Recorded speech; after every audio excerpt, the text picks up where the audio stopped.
আজকে আপনাদেরকে দেখাবো সরিষার শাক কিভাবে বানাও। অনেকে বলে সরিষা দিয়ে তো ভর্তা হয়, সরিষা দিয়ে তো শাক হয় না।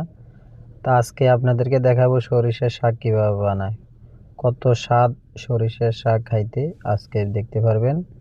আমরা আজকে দুই বন্ধু মিলে সরিষার শাক নিয়ে আসলাম। এখন আমরা শাক কাটতেছি ছোট ছোট করে, সেম মূলার শাক যেভাবে পাকানো হয় ওইভাবে মূলার শাক কাটা হইতেছে। ওই ফাঁকে দিয়ে আমরা পেঁয়াজ, মরিচ, রসুন, আপনি বেশি কিছু দেওয়া লাগবে না, স্যাম্পল একদম স্যাম্পলি আপনি রসুন, পেঁয়াজ আর কাঁচামরিচ দিলে হবে। আমরা এখন এই শাকটারে ছোট ছোট করে কাটতেছি, সেম আপনি মূলার শাক যেভাবে কাটেন।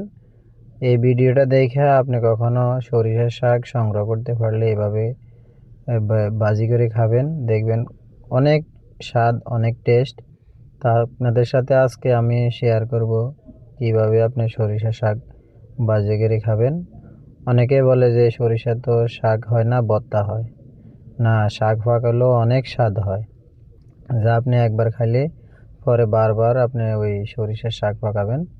তা আজকে ওই প্রক্রিয়া চলতেছে। আপনাকে আগে সরিষার শাকটা সুন্দর করে কেটে ধুয়ে আপনাকে এগুলো সিদ্ধ করতে হবে। হালকা পানি দিয়ে না দিলে হবে, ধোয়ার সময় আপনার শাকের সাথে যে পানিটা থাকে ওই পানিটাই দিয়ে আপনি ওটারে সিদ্ধ করলে হয়ে যাবে। দেখুন আমরা এখন শাকটা সিদ্ধ করে পানি ফেলে দিয়েছি। এখন আমরা একে ফ্রাই করব। ফ্রাই করার পরে দেখুন শাকটা এখন কত সুন্দর হয়ে গেছে, দেখছেন?